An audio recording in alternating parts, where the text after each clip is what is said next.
see, I have a question for you, okay? አንድ ተማሪ መጣች ከዛ she said I do laundry yesterday አለችኝ so what's wrong with this sentence የዚህ አረፍተ ነገር ስህተት ምንድነው እንግዲህ እንደነገርከኝ አክሽኑ last time ነው happen ያደረገው yesterday ነው ስለዚህ verbaችንም past መሆን አለበት which means I did the laundry yesterday okay ስለዚህ ዱን መቼ ነው እንጠቀመው ነው ታዲያ ዱን የምንጠቀመው every day የምናረጋቸው ነገሮች continuous ያላቸው every week እንደዚህ continuous ያላቸው ነገሮች ከሆኑ I do the laundry እንላለን ማለት ነው alright ስለዚህ ing ቢገባበት ለምሳሌ doing ቢሆንስ doing የሚሆነው ደግሞ at the moment ያረግነው ያለነው ነገር ከሆነ ለምሳሌ I'm doing the laundry when right now okay that's good ስለዚህ ነገ ወይም የሚቀጥለው ሳምንት ቢሆንስ laundry ማለት ነገ ደግሞ it's a future it's a plan ስለዚህ future ደግሞ will ነው አይደል የምንጠቀመው ስለዚህ I will do the laundry tomorrow or በጣም ጥሩ እሺ ስለዚህ አንድ ንስራ ለነሱ በደንብ ግልጽ እንዲሆንላቸው take a shower okay ስለዚህ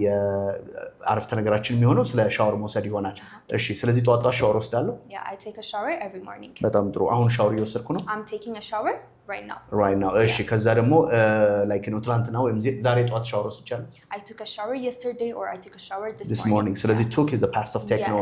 እሺ future እናርገው ማታ ቤት ስገባ ሻወር ወስዳለሁ ቢሆንስ will ነው የምንጠቀመው which means I will take a shower tonight I'll take a shower when I get home አይደል all right ስለዚህ I'll take a shower when I get home or I will take a shower tonight አይደል ስለዚህ አሁን ደግሞ ለእናንተ አሳይመንት ይሰጣችኋል አሁን ኤክስፕሌን ባረጋው comment section ላይ ጽፉልናላችሁ ስለዚህ verbaችን ምንድነው go ነው ከዛ ሁልጊዜ ቤተክርስቲያን ይሄዳለው አሁን እየሄድኩኝ ነው ነገ ሄዳለውና ሄጃለሁ በሚለው በአራቱ comment section ላይ መልሳችሁን ፈልጋለሁ